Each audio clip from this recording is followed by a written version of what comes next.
Welcome to another episode of the Forget Nothing podcast. I'm your host, Joseph, and I'm here by myself, as you can see. No Zach today, but we're still going to be doing our show as usual. Hopping on YouTube at least once a week, trying to get more than one time a weekend just because I want to talk more, I want to say more, and I want to produce more content for you guys.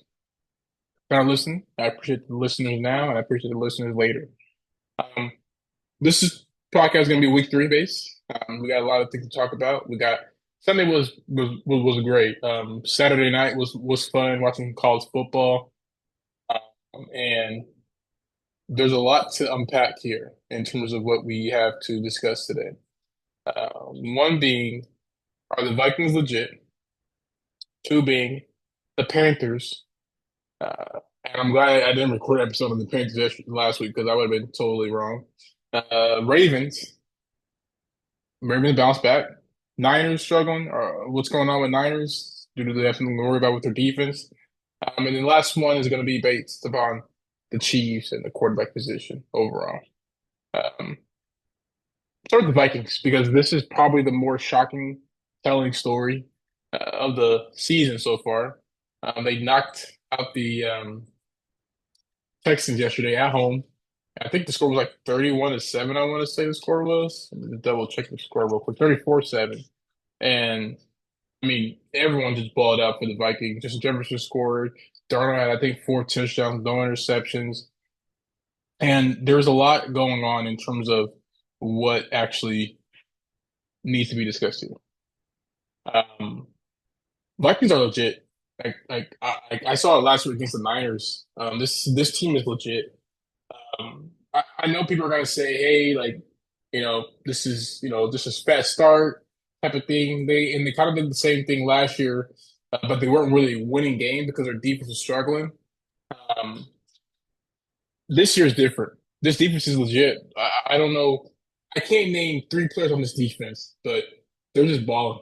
Like their scheme is balling. They lost their leading pass rusher last year to Danielle Hunter, to the team that they lost to the beat, ironically, and they looked every bit like they did it. This team is 3-0. They're 2-0 at home.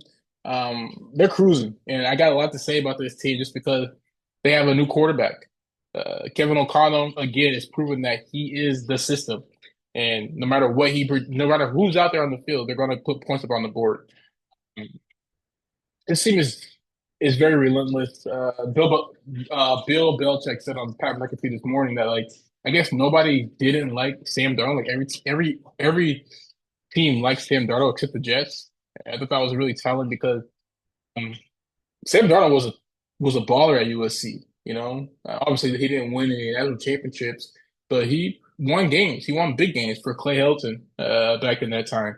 So and Clay Helton was a mess. So Sam Darnold, I think, has always been a good player. He just never had the right opportunity, and now he's getting a chance to prove himself. I'm not saying that the Vikings are gonna go undefeated. Obviously, I mean that's not gonna happen, but they're for sure looking at 9, 10 games that they could win this year. I mean, I just think they have it all right now. They have a good, strong run game. They have a good passing game. They don't need to pass the ball too much, but they pass the ball enough to get Mr. Jefferson his production. So, and then on the opposite side, we have the Texans, who did not look good at all.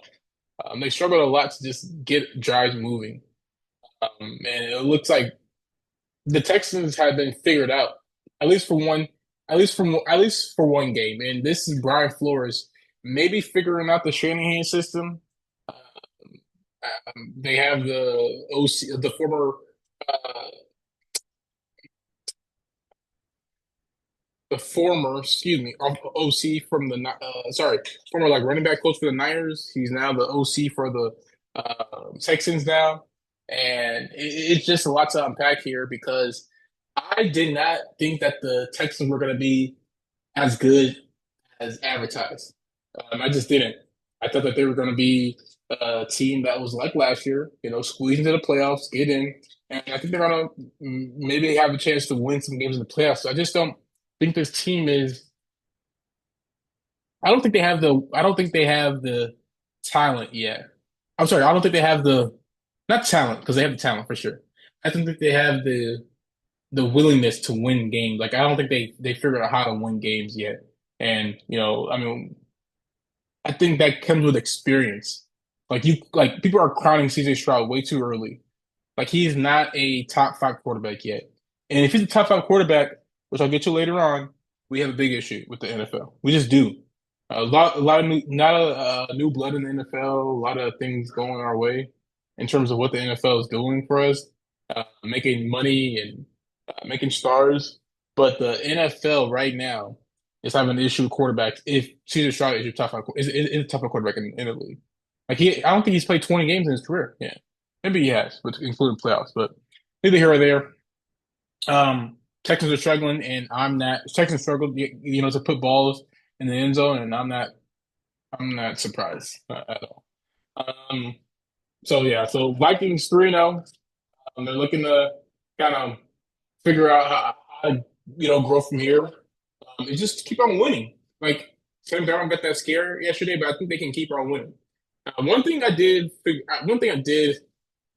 realize when I was watching that game is that Aaron Jones is a heck of a player. Uh, I think he does not get enough credit for what he does. From out the backfield to on the ground. I mean, he was doing it all yesterday. He was running the ball in between the tackles, getting yardage, getting first downs, getting tough gains, getting 3, 4 yard gains at a time sometimes. And he was catching the ball at the backfield. He had that receiving touchdown.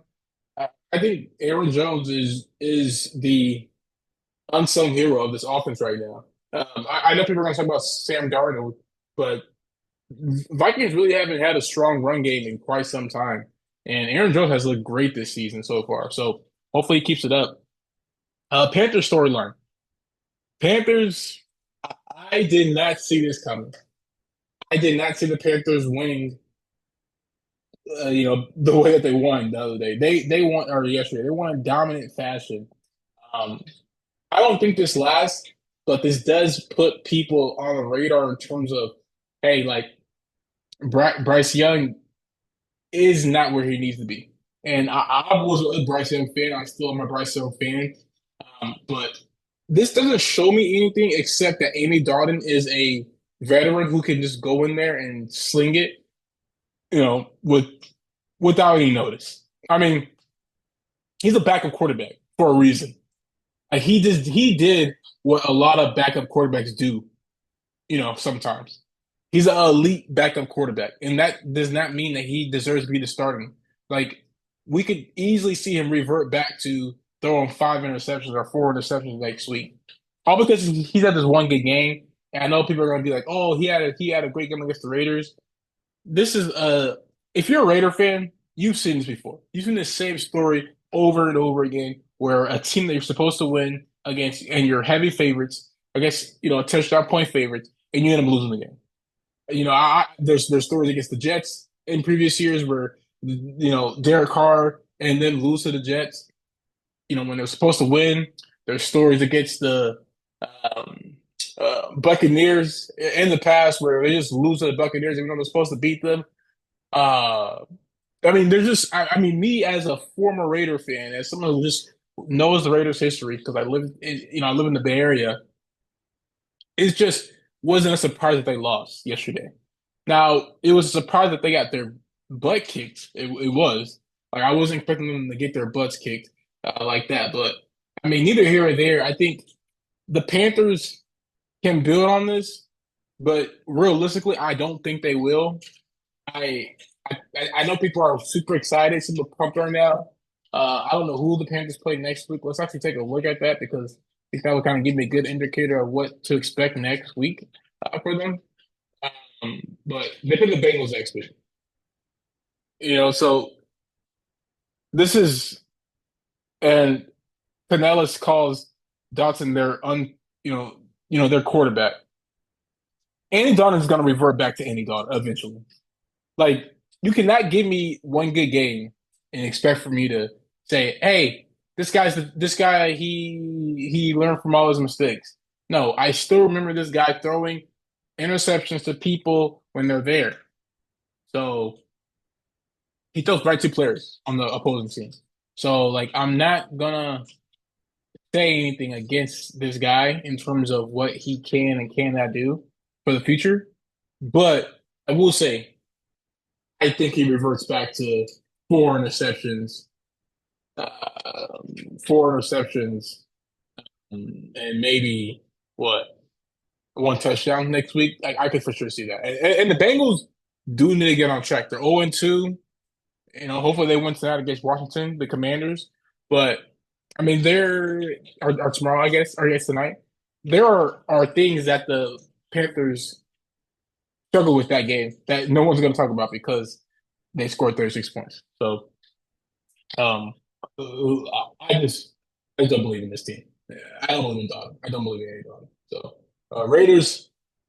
I know everybody. I know AP made breaking news or made headline news this morning or this because of his comments in terms of making business decisions. He's going to make them.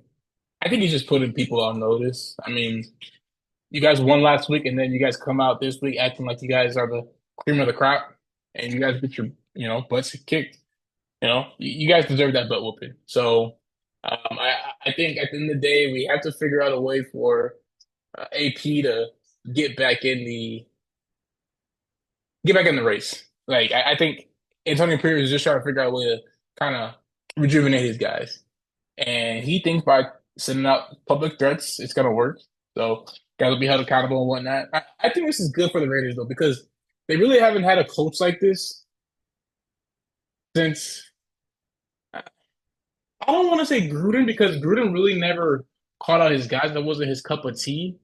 But I would say Brian Callahan is I guess Bill Callahan is the last guy that I can remember of just a coach calling out his players. I guess McDaniels did it too, but it was McDaniels the way he did it. It was a little bit more destructive for the locker room.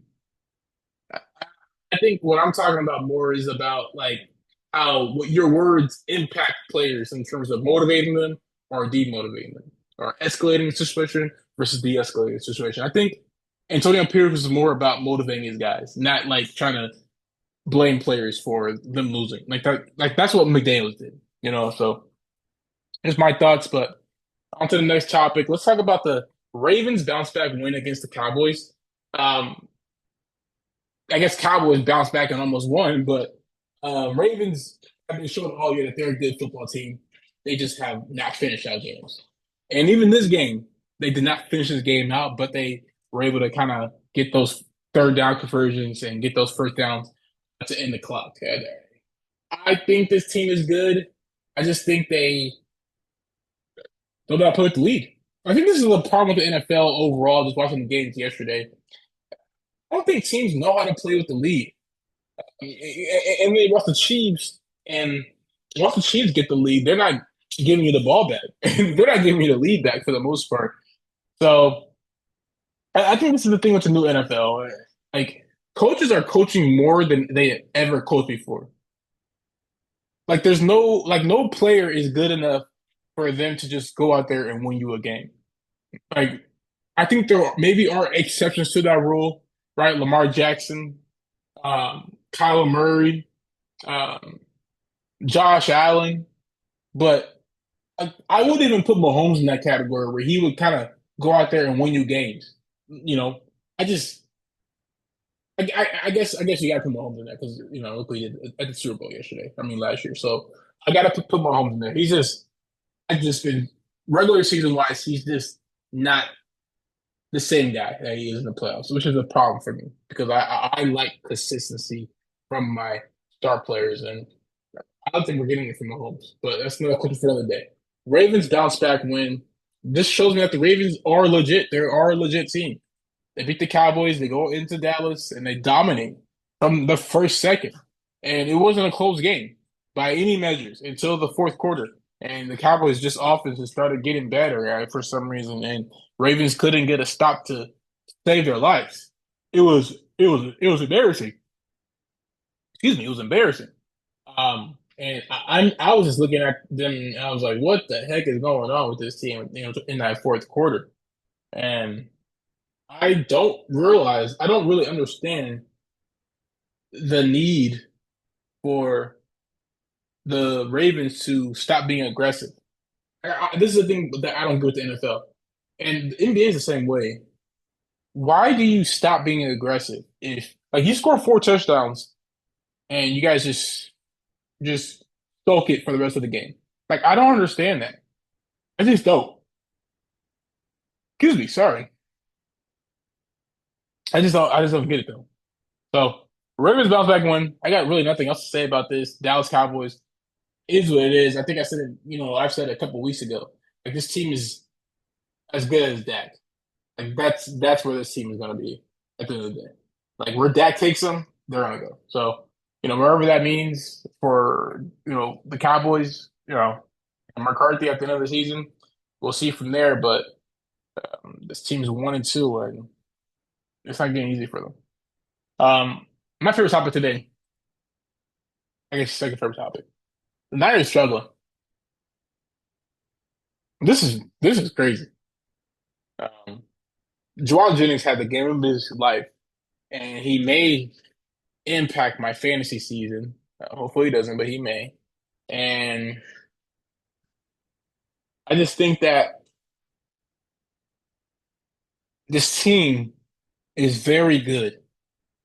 Defense has star talent, Nick Bosa, Fred Warner. But my biggest thing with Nick Bosa is that he's never had uh, like a all. Obviously, he's been an All Pro. So you look at Nick Bosa's stats, like I'm just listing off his stats. These are his stats. First 2 years, first year he got 9 sacks rookie season. Second year he got hurt. I think that was Jets season where he got hurt towards ACL. 2021, 15 and a half sacks. 2022, 18 and a half sacks. Last year he had 10 and a half sacks. This year he only has 2 sacks so far. So, I mean, this is not. And I'm sorry. Sorry. I wasn't done. Let me pull up TJ Watt's stats now. And TJ Watt is not healthy all the time. So, but these are his years that he's healthy. These are years that he plays the most. 13 sacks, 14 and a half sacks, 15 sacks, 22 and a half sacks, 5.5 sacks, 19 sacks. I'm gonna pull up one more name just so I can kind of paint a picture. Hassan Reddick, last 4 seasons, 12 and a half sacks, 11 sacks, 16 sacks, 11 sacks. When you're comparing the stats amongst like Nick Bosa, and I could do the same thing for Brandon Ayuk. But for some reason, these Niner players think that they're the cream of the crop at their position and that they don't have to try hard every single snap. Hargraves, this guy takes 20 plays off a game. It's a given at this point. Um, I just don't I just don't get it. Like you're paid to produce and you do all this holding out, you cry to get paid, and then you come on the field and you don't do anything. My this is my biggest thing with playing players. Like I'm just the reason why I said those names is because Nick Bosa held out until the first game of the season, and he produced 10 and a half sacks for you on the same year he got $100 million. But the year before his contract he got 18 sacks. So, and I get it, double teaming, triple teaming, chipping, all this stuff. It is what it is. At the end of the day, you paid Fred Warner. Fred Warner balls out every single Sunday, Monday, Thursday, Saturday, whatever game they're playing, he's balling out. Justin Jefferson, you pay him, he's balling out. TJ Watt, balling out. Brandon Ayuk is not balling out. Nick Bosa is not balling out. 2 sacks, 3 games, just not good enough. Not good enough. And if you're creating sacks for other players, other teammates, then that's okay. Chris Jones, balling out. He does that too, though. He creates plays for other guys. He gets double teamed, triple teamed, picked up by the running back so other guys can get the sacks. But that's not happening. Matthew Stafford had all day to throw in the second half. Week before, Sam Darnold, all day to throw in the first half. running all over you. And this is my biggest thing with Nick Bosa. Dude can't stop a run. This dude can't stop the run to save his life. Like they're going right at them, right at the edges, every single play running the ball, and they Niners can't stop it. And it's getting to the point where it's affecting their defense, and it's making our defense a liability. Now I know what you're saying. Oh, Hufanga, Greenlaw, all these guys are not back. Defense isn't healthy. Secondary is not playing the best. All those things are true, but there comes accountability from your players who are getting paid the most money, need to step up and take accountability on themselves. Um, so that's one thing with the Niners. I got really nothing to say about the Rams. I mean, Rams did what they shouldn't have done, and I think they know that. So, um, some things that did not make actually one last thing. What's going on with the quarterback position? Chiefs, Mahomes. I thought long and hard about this topic and how I should kind of orchestrate around it and have the same respect for Mahomes that other people do. Because I do. I think Mahomes is one of the greatest quarterbacks of all time. I think he's done the most that he's ever. I think that he's done the most at his age. Excuse me. I think he's done the most at his age for his position than any quarterback has ever done in the history of this league. It's not a thought, actually. It's a fact. So what I'm going to say in a couple minutes here, or I guess a couple seconds, is Mahomes is not a bad quarterback. He's not overrated. He's probably the best quarterback in the NFL. But he doesn't do what he used to do anymore. He just doesn't. He does not go out there and make plays for other people anymore. He does. Andy Reid makes plays for him. He is now considered a game manager, in my opinion. He is Alex Smith on steroids, but still a game manager. I think Andy Reid has turned him this way. And I mean, we've seen it. Mahomes say, hey, if you need me to win a game, I can win a game. But we've also seen him not being able to do that. And I wrote a post on Twitter last night watching the game, and I was like, it's really easy to beat the Chiefs strategically wise.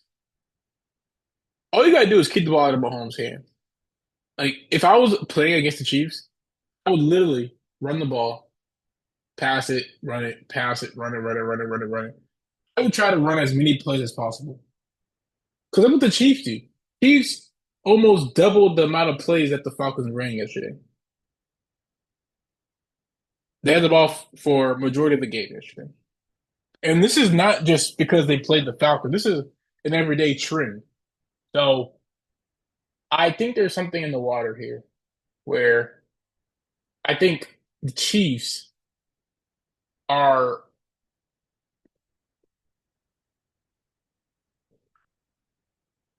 they're relying on their defense a lot.